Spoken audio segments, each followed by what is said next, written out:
The year is 1611. The world feels old, but new powers are stirring. In the far north of Europe, a kingdom lies sleeping. It is a land of vast forests and long, dark winters. This is Sweden, a place of iron and timber, of hardy folk and biting winds.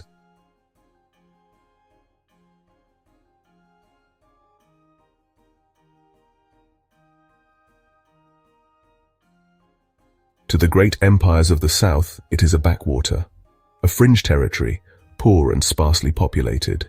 Its neighbors, Denmark, Norway, Poland, Lithuania, and the vast Tsardom of Russia, are powerful.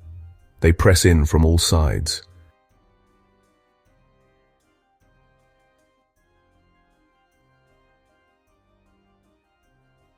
But something is changing. A new energy courses through this cold land. A new king has just taken the throne. He is a boy, only 17 years old. His name is Gustavus Adolphus. Out of this crucible steps the young king, Gustavus Adolphus. He is more than just a ruler. He is a visionary, a brilliant mind with a will of iron.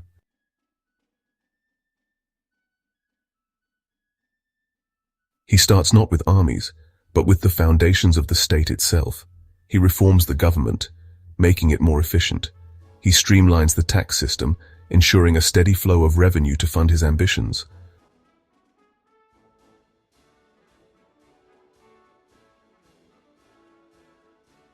His ambition is vast. He dreams of a dominium maris Baltici, a dominion of the Baltic Sea. He is a devout Lutheran, and he sees this struggle in religious terms as well. His wars will be fought for God, glory, and Sweden.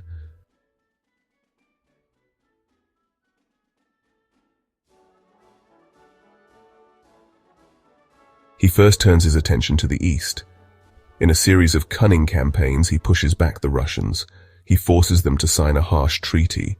He then turns south to face his cousin, the King of Poland.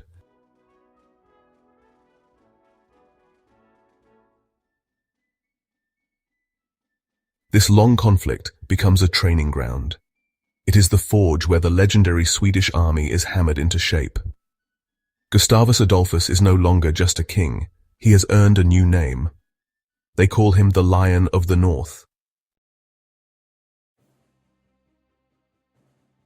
The Swedish army that Gustavus Adolphus prepares to lead into Germany is unlike anything Europe has ever seen. It is the product of a revolution in military thinking.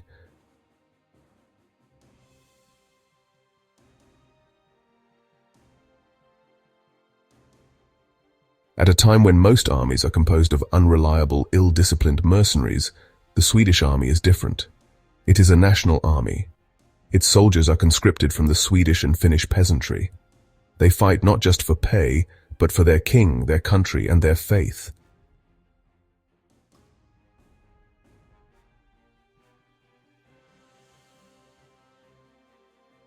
Gustavus revolutionizes tactics. He sees that the massive, slow-moving infantry squares used by his enemies are too clumsy. He breaks his infantry down into smaller, more flexible units. He combines musketeers and pikemen in a new way.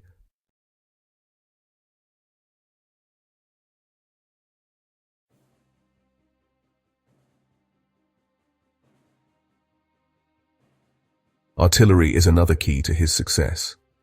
In an age when cannons are heavy, slow, and difficult to move, Gustavus introduces a new kind of light, mobile field gun.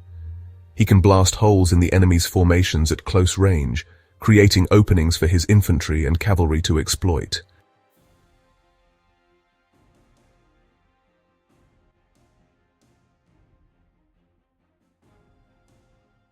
This combined arms approach, the seamless integration of infantry, cavalry, and artillery, is his masterstroke. The Swedish army is famous for its order and professionalism. When this army lands in Germany in 1630, it is a shock to the system.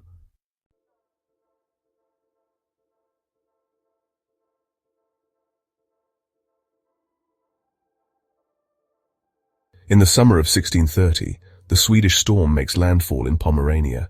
But the horrific sack of Magdeburg by imperial forces in 1631 changes everything. This atrocity galvanizes the Protestant cause.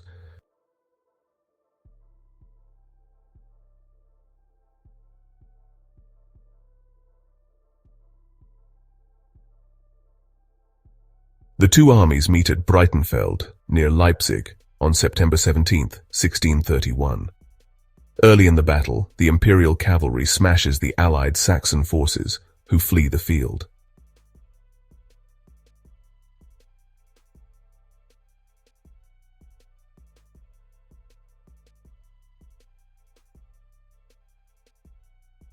Gustavus, leading from the front, rapidly redeploys his own cavalry and flexible infantry brigades. His mobile artillery unleashes a furious fire, tearing gaps in the slow-moving Imperial squares. The battle turns. By dusk, Tilly's invincible army is shattered.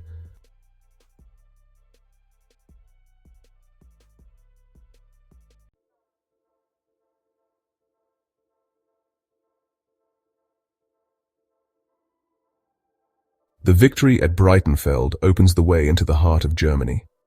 For a brief, shining moment, it seems that Gustavus might even dismantle the Holy Roman Empire itself. The Habsburg Emperor is in a panic. He recalls his most brilliant and feared commander, Albrecht von Wallenstein.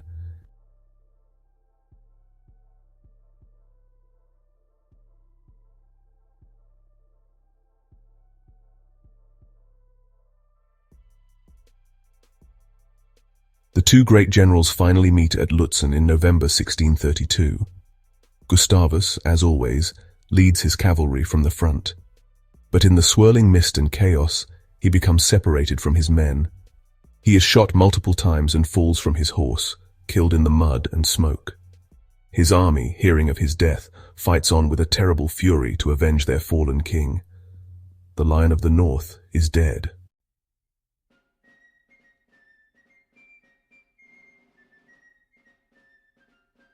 The death of Gustavus Adolphus could have been the end, but the structures he built were strong enough to survive him. His brilliant chancellor, Axel Oxenstierna, takes control and governs as regent for the king's young daughter, Christina. Finally, in 1648, the Peace of Westphalia ends the conflict. Sweden emerges as one of the great victors.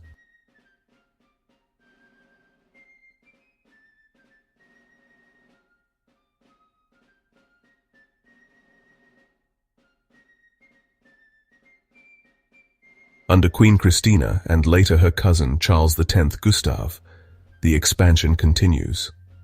In the winter of 1658, he performs one of the most audacious feats in military history, marching his entire army across the frozen sea ice to attack the Danish islands directly. The Danes are stunned and forced to surrender.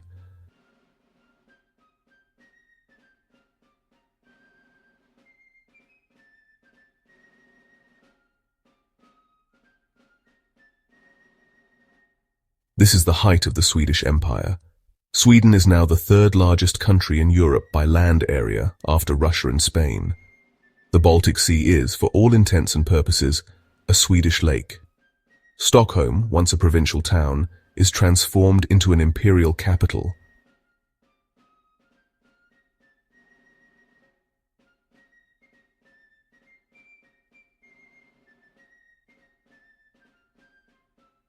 Culturally, the empire also flourishes.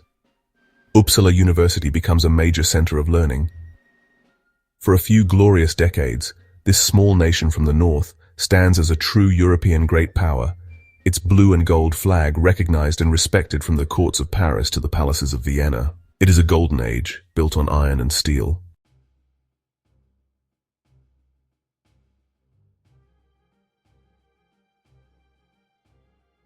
An empire forged in war must be maintained by war, and war is expensive. The constant fighting that created the empire also began to drain its resources. Sweden itself was a poor country with a small population. The empire was geographically scattered and difficult to defend.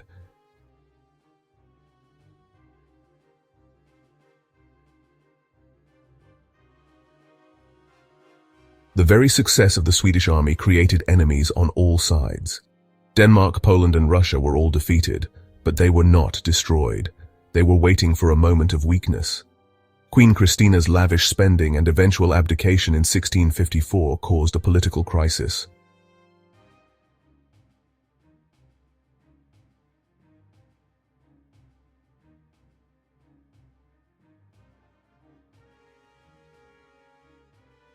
He created an absolute monarchy, concentrating all power in the hands of the king.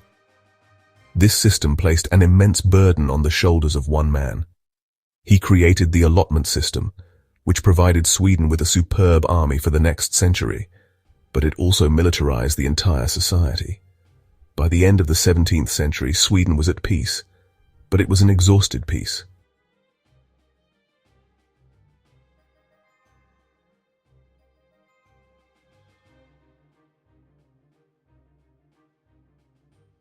In 1697, Charles XI died.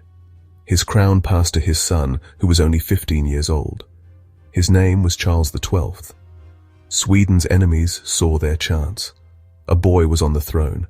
They were about to discover that the new king was no ordinary boy.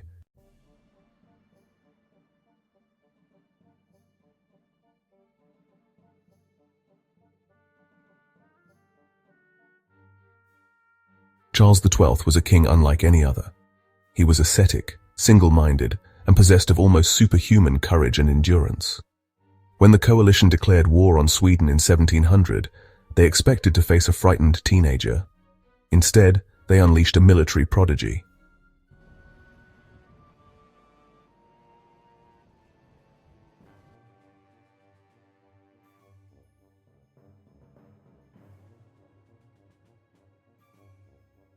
Charles did not wait to be attacked.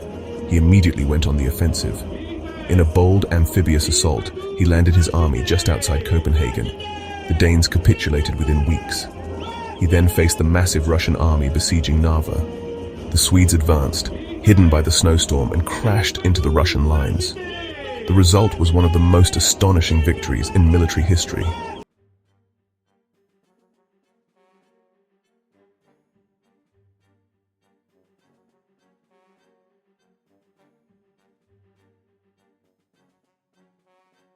For the next 6 years, Charles chased Augustus across Poland, winning battle after battle. During these years, Charles became a legend. He was the master of Europe. But this long campaign in Poland was a strategic mistake. It gave his most dangerous enemy, Tsar Peter, the one thing he desperately needed: time.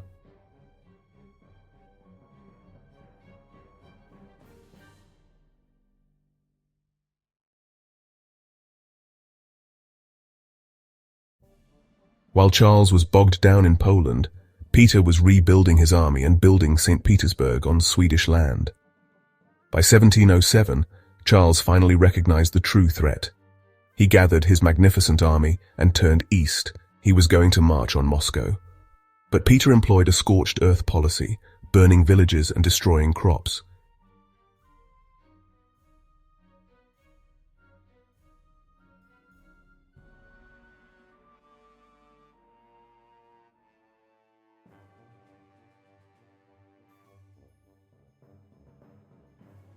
The notoriously harsh Russian winter arrived early. Men and horses froze by the thousands. By spring of 1709, the Swedish army was starving and exhausted. On June 28th, the two armies met at Poltava. Charles had been wounded and had to be carried on a litter. The Swedish attack faltered and collapsed. The army was annihilated. In a single day, the myth of Swedish invincibility was shattered.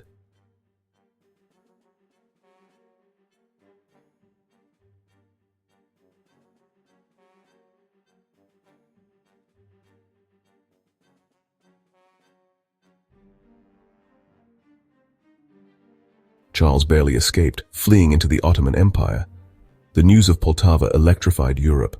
Sweden's old enemies immediately re-entered the war. Sweden was now alone, fighting a world of enemies. For 5 years, Charles tried to persuade the Ottomans to attack Russia. Finally, in 1714, he made a legendary journey back, riding across Europe in disguise.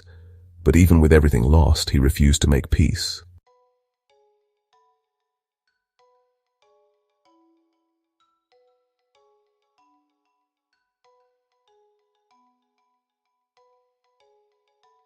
The final years of the Great Northern War were a testament to Charles XII's unbreakable will and Sweden's utter exhaustion.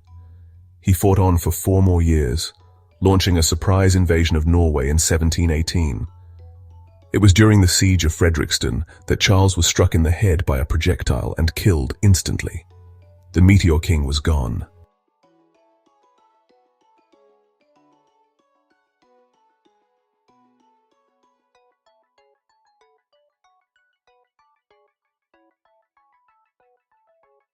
His death removed the main obstacle to peace.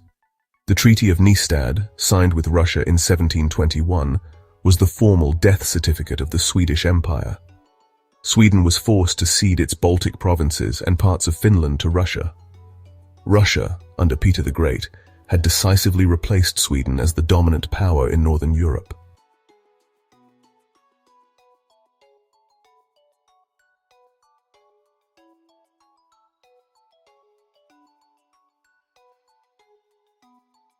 Sweden was reduced to a second-rate power, its population decimated and economy in ruins. In the aftermath, Sweden turned inward. The nation entered the Age of Liberty. The absolute monarchy was abolished and power shifted to parliament. A long period of peace allowed recovery. Thinkers like Carl Linnaeus brought the nation a new kind of international prestige, one based on knowledge rather than military might.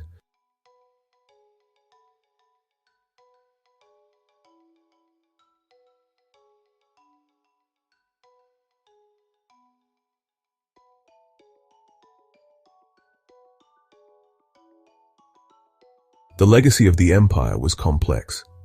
It had brought glory and power, but at a terrible cost. It had forged a strong national identity, but left a legacy of militarism. The rise and fall of the Swedish Empire reshaped Northern Europe forever. It checked the Holy Roman Empire and championed the Protestant cause. Most significantly, its decline created a power vacuum that was filled by a rising Russia.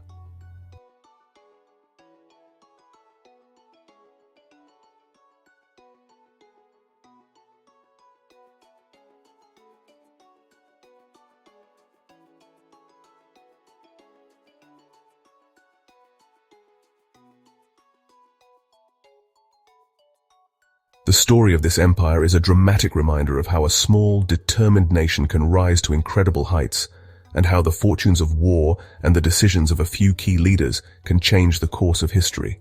The Lion of the North no longer roared, but its echo would resonate for centuries to come.